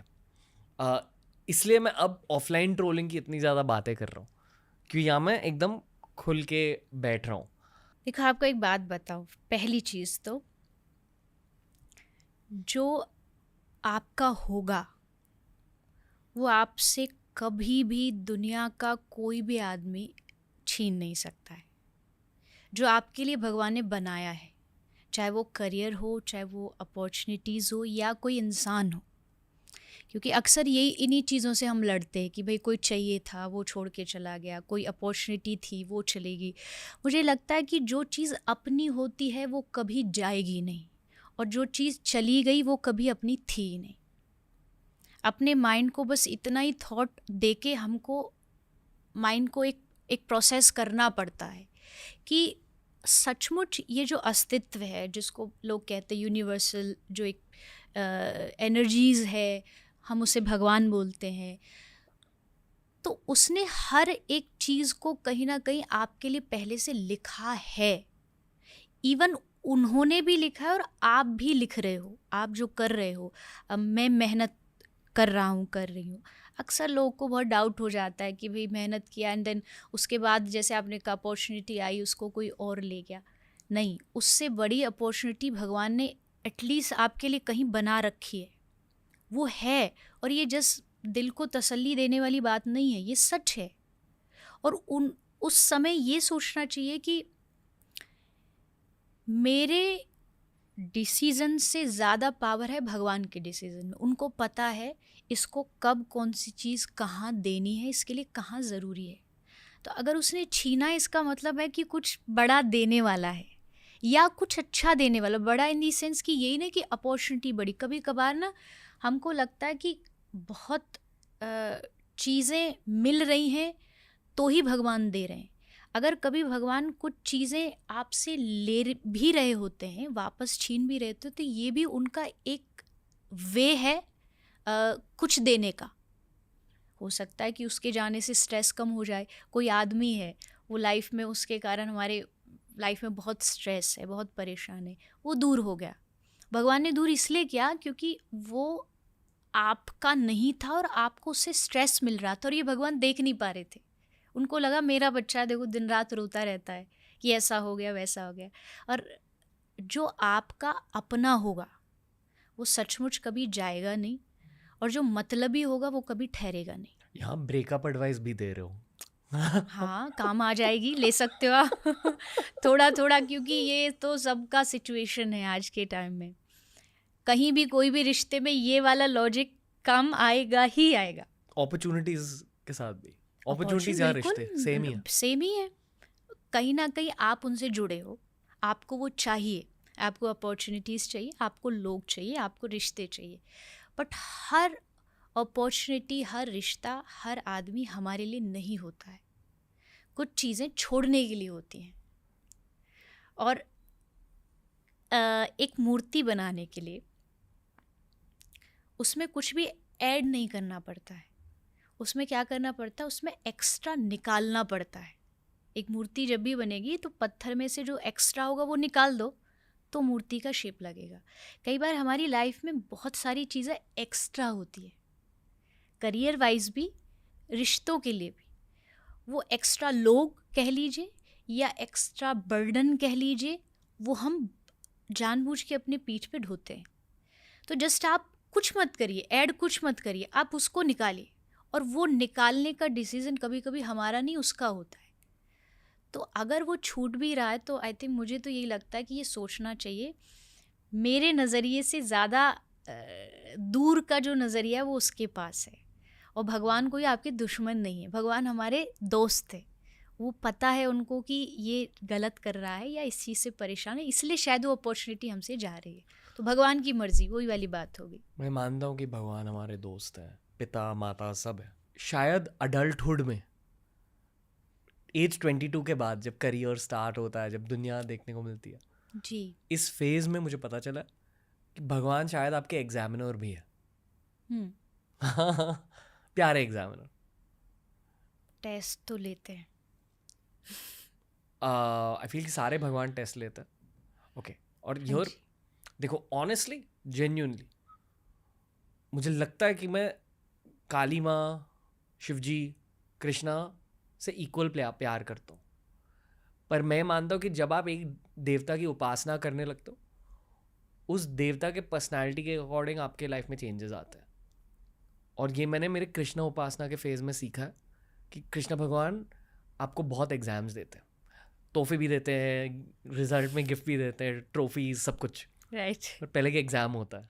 शायद ये मैंने शिवजी की उपासना के साथ नोटिस नहीं किया है। शिवजी आपको बहुत कुछ बहुत झट से दे देते हैं और उस बहुत कुछ के साथ पीड़ा भी होगी। कृष्ण भगवान का ऐसा नहीं है। एटलीस्ट ये मैंने नोटिस किया, शायद मैं गलत हो सकता हूँ, ये शायद सिर्फ मेरी सब्जेक्टिव रियलिटी हो सकती है। मैं एक बात बोलती हूँ, भगवान का देना कृपा है तो छीनना भी कृपा है।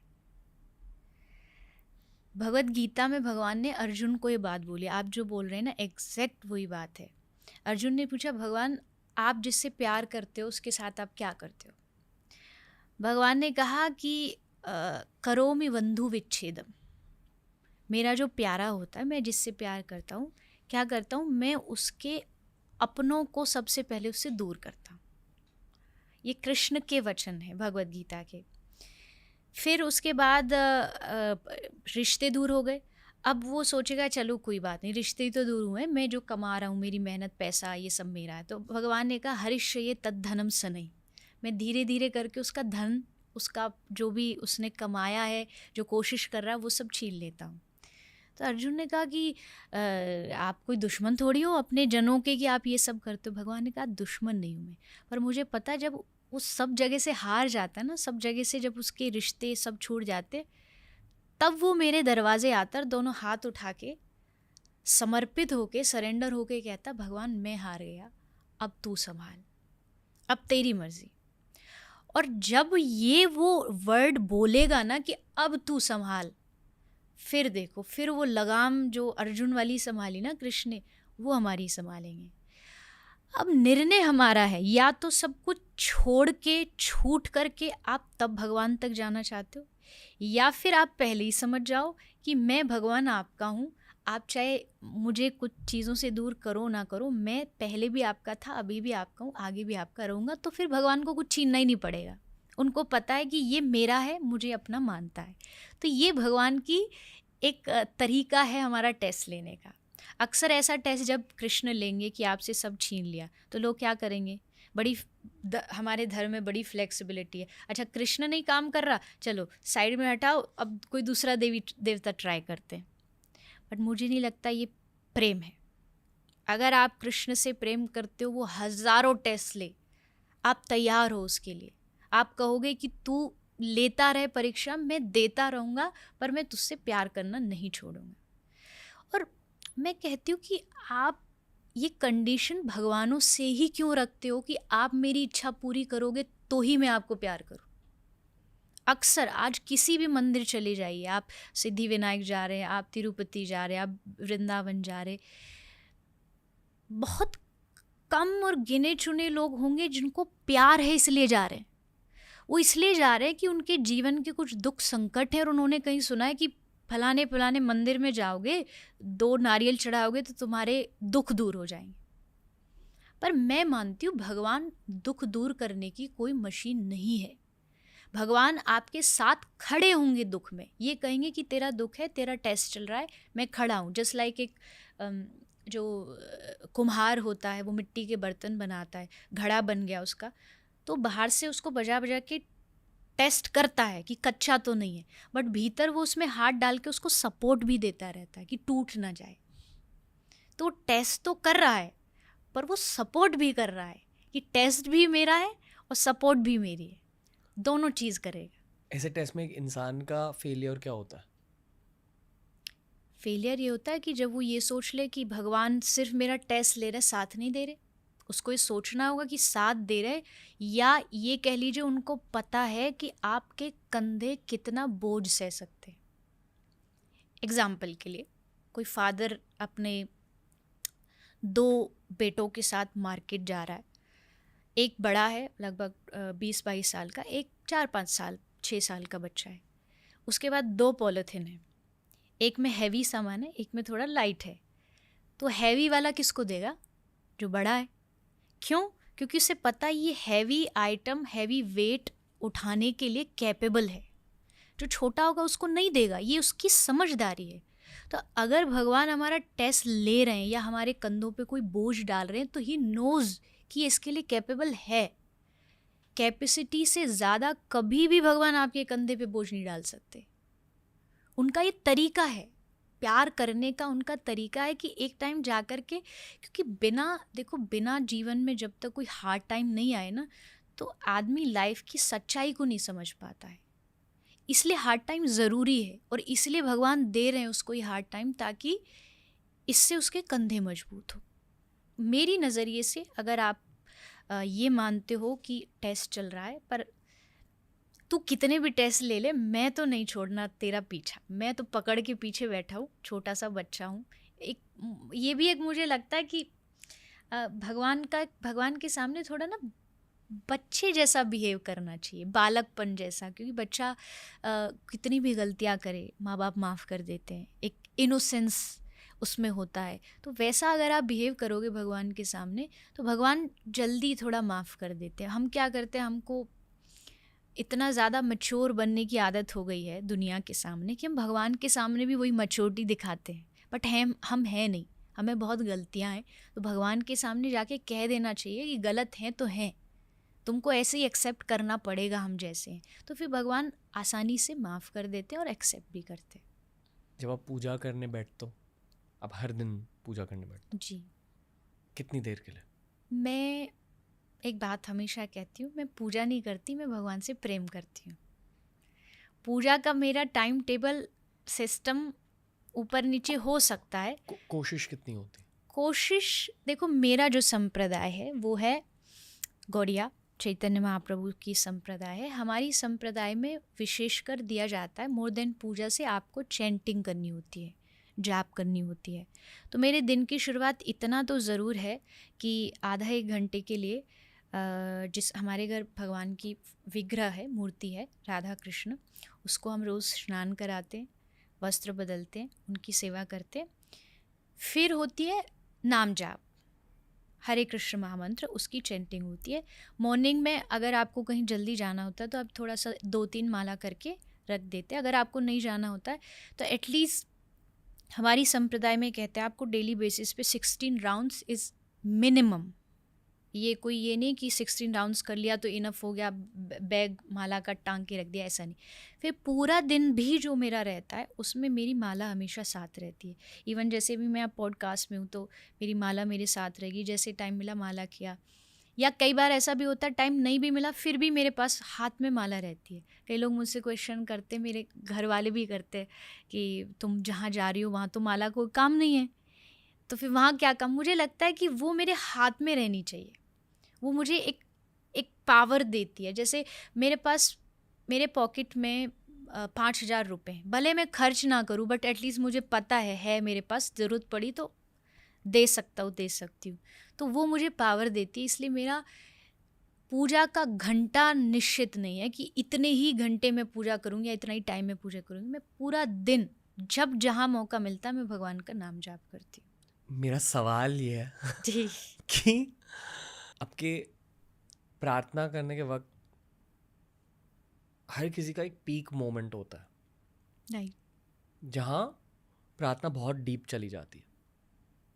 मेरा सवाल ये है कि उस मोमेंट में आपको दिखता क्या या महसूस क्या होता है? ये मेरा सवाल है। So I didn't mean to ask you about the puja in detail. हाँ, बट ठीक है, थैंक यू कि आपने बता दिया।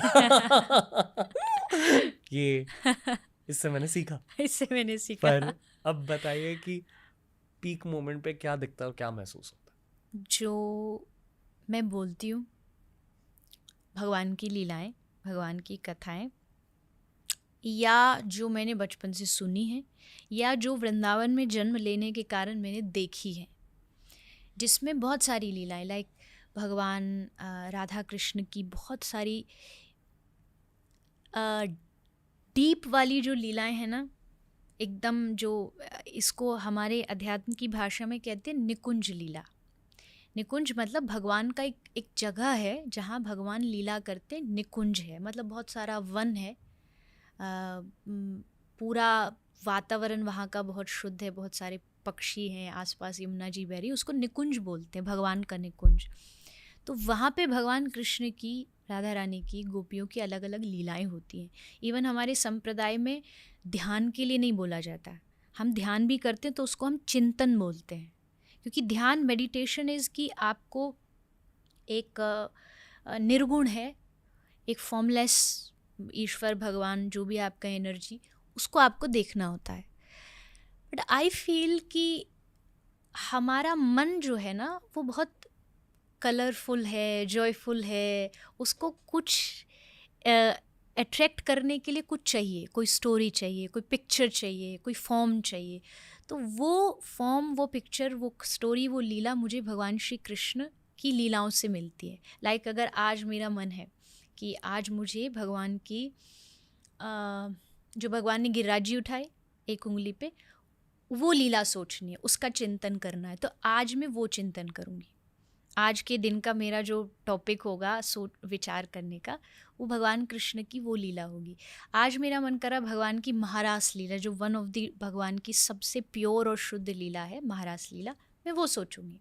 उसमें भगवान किस तरह से श्री राधा रानी से मिल रहे हैं, लीला कर रहे हैं। ये मेरा मेडिटेशन है, वे ऑफ मेडिटेशन है, जिसमें भगवान की रोज़ अलग अलग लीलाओं का ध्यान करना होता है, चिंतन करना होता है। अब इसमें दो चीज़ हैं, या तो आप कोई सुनी सुनाई स्टोरी सुनते हो, देखते हो, जो हमने अक्सर सुनी है, या कई बार आप इतने ज़्यादा उसमें इन्वॉल्व हो जाते हो कि कुछ स्टोरीज़ अपने आप आपके मन में पैदा हो जाती है, जो है नहीं, असल में हुई नहीं, बट आप इतने ज़्यादा उसमें घुस जाते हो, इसको अनुभव कहते हैं। मतलब आप उतने उसमें इन्वॉल्व हो जाओगे कि आप एक नई ही स्टोरी कोई बना लोगे, एक नई लीला बना लोगे। और ये बहुत रेयर होता है, ये बहुत, जब आप एकदम हाई लेवल ऑफ डिवोशन पर पहुंच जाते हैं तब जा कर के ये होता है कि यहाँ कुछ कुछ नया दिखने लगता है, जो हुआ भी नहीं वो भी दिखने लगता है। तो वो जो चीज़ है वो कभी कभी आती है, वो ऐसा नहीं है कि बहुत नॉर्मली आ जाती है, कभी कभी ऐसा फील होता है। उसमें मैसेज होती है आपके लिए? मैसेज हाँ हो सकता है, भगवान की हर लीला में कोई ना कोई मैसेज होता है। हो सकता है भगवान को इंडिकेशन दे रहे हैं, किसी भी तरीके से दे रहे हैं, उसको समझ पाने के लिए भी आपकी भीतर उतना एनर्जी होनी चाहिए। एंड आई थिंक हर जगह भगवान इंडिकेशन तो देते ही देते हैं, हर बात में देते हैं, बट समझने के लिए थोड़ा सा आपको पावर चाहिए। पिछले 2 साल में काफ़ी ऐसे गेस्ट आए जिन्होंने मुझे तंत्र साधना के बारे में बहुत कुछ बताया जी। कभी कभी ऐसा लगता है कि तंत्र साधना मेरा पात है। अच्छा, कभी कभी नहीं, मुझे पता है कि तंत्र साधना मेरा पात है वो पता चला। मैं ये भी जानता हूँ कि कृष्ण भगवान की तंत्रोपासना भी होती है। I don't know the right word for it कि उसे क्या कहते हैं। मैंने ये भी नोटिस किया, ये जब मैं वृंदावन में गया, मैं पूरी भक्ति के साथ गया, पर जब मैंने किसी से भी इसके बारे में बात करी तो एक नेगेटिव कॉनोटेशन थी इस वर्ड से एसोसिएटेड। जी। आप इसके बारे में कुछ कहना चाहोगे? क्योंकि मैं इसे नेगेटिवली नहीं देखा। तंत्र मेरे लिए, तंत्र शब्द का मतलब टेक्निक होता है। राइट। मैं बस उस पर्सपेक्टिव से देख रहा हूँ कि कृष्ण भगवान की पूजा करने का टेक्निक क्या है, ये मैं पूछा था। लोग ऑफेंस ले लिए उससे। वृंदावन वाले से पूछोगे तो ज़रूर ऑफेंस लेगा क्योंकि वृंदावन की जो पूजा करने का एक जो तरीका है, सारे दुनिया के वो एकदम ऑपोजिट है। क्योंकि सारी दुनिया में कृष्ण भगवान है, पर ब्रज में कृष्ण भगवान नहीं है। ब्रज में कृष्ण किसी का बेटा है, ब्रज में कृष्ण किसी के पति हैं, किसी के प्रियतम हैं, किसी के सखा है।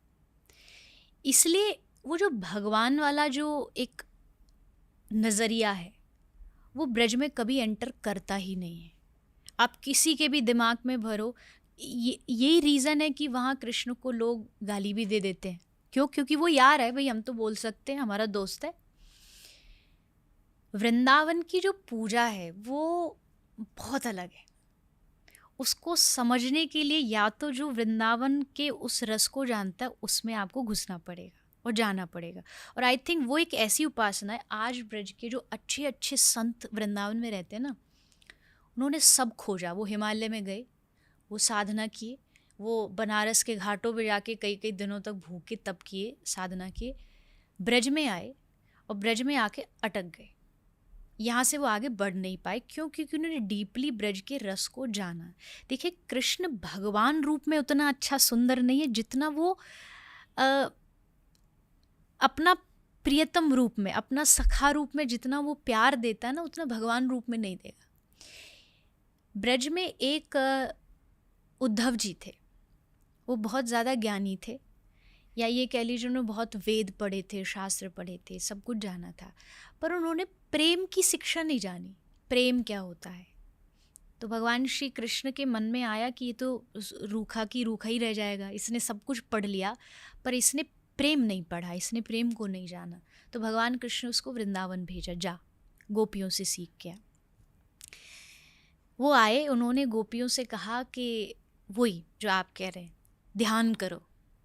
गोपी से कहा कि मैं तुमको एक मंत्र देता हूँ, मन भगवान में लगाओ। तो गोपी ने कहा कि मन भगवान में लगाओ, ये तो तूने पढ़ लिया उद्धव, पर एक बात बता, जिसके पास मन ही ना हो वो क्या करे?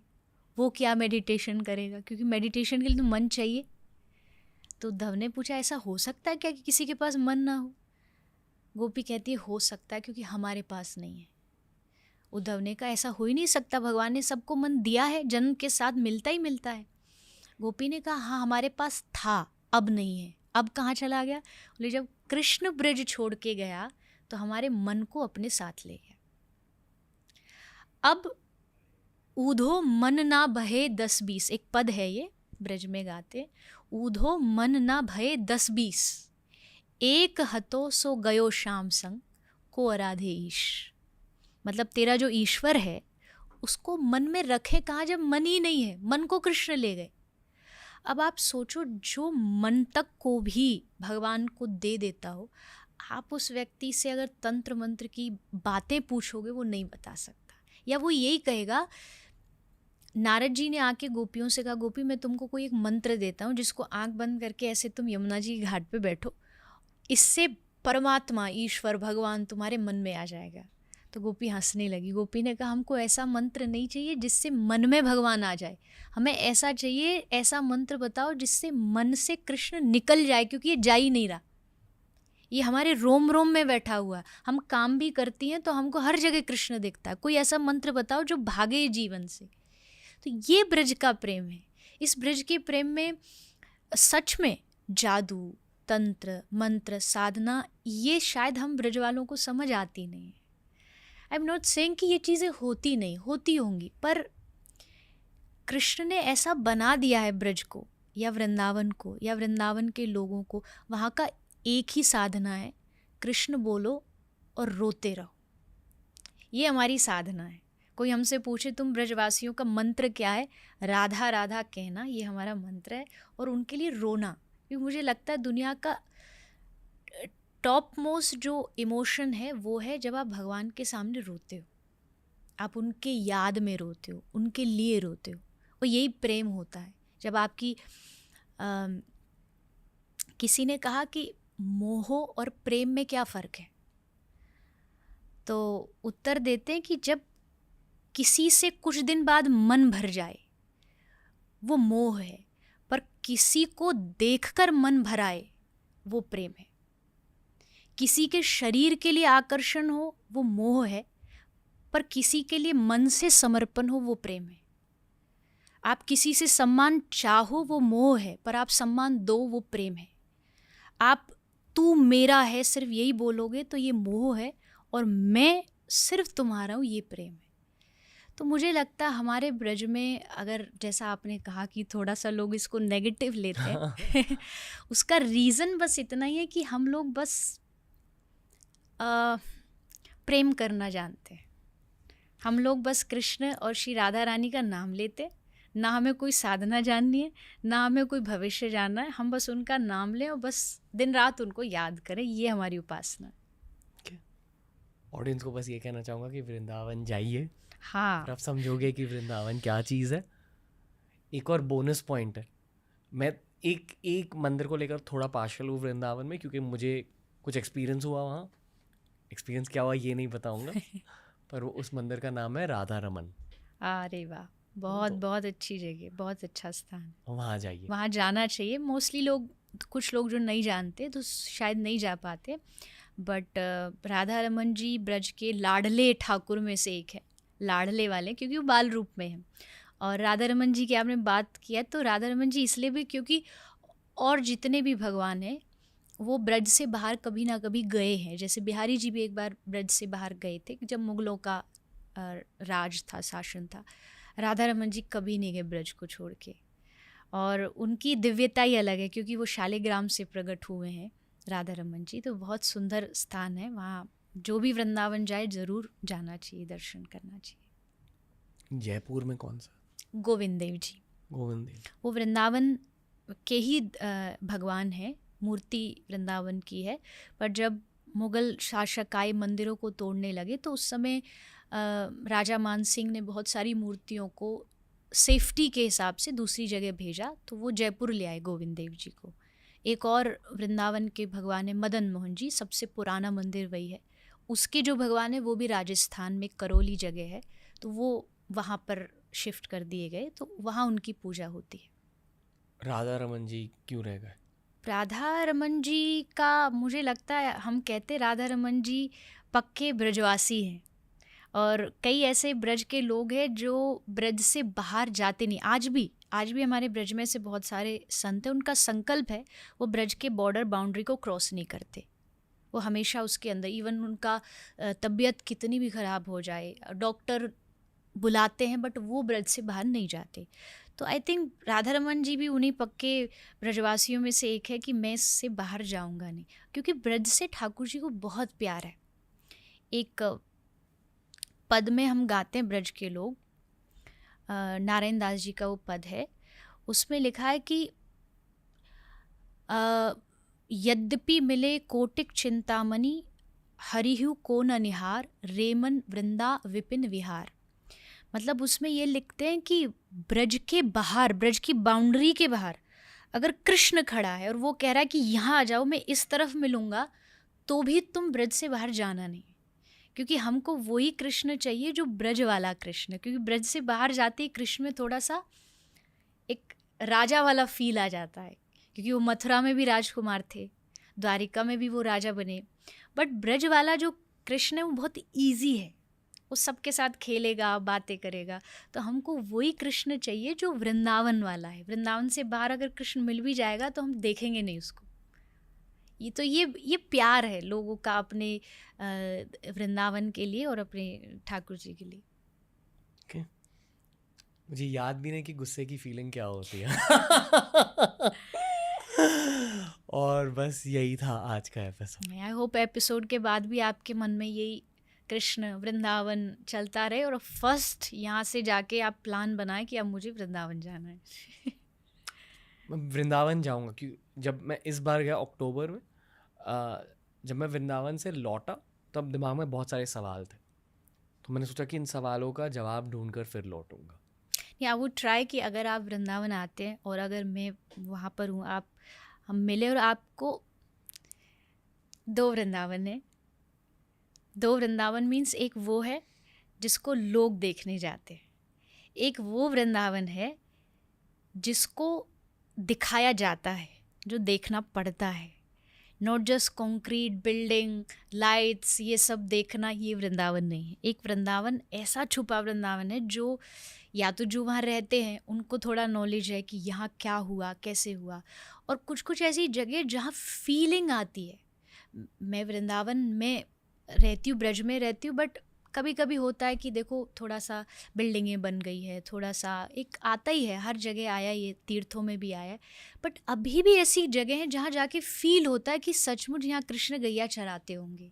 तो वो जो जगह है वो कहीं ना कहीं छुपी है, और वो देखना जाओगे तब ये जो वाला वृंदावन जिसकी हम बात कर रहे हैं ये तभी दिखेगा।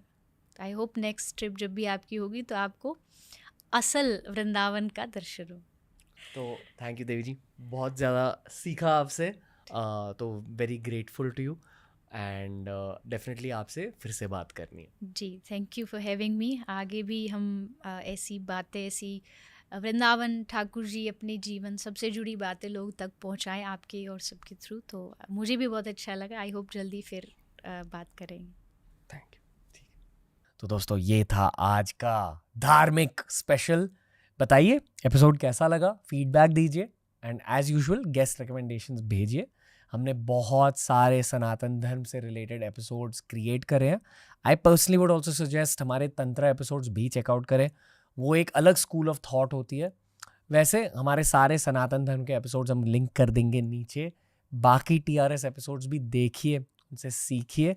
आपकी सोल को, उसी सोल की जर्नी को बहुत ज़्यादा फायदा मिलेगा इन बातों से। TRS will be back soon. Ranveer and the team will also be back very soon. Hare Krishna.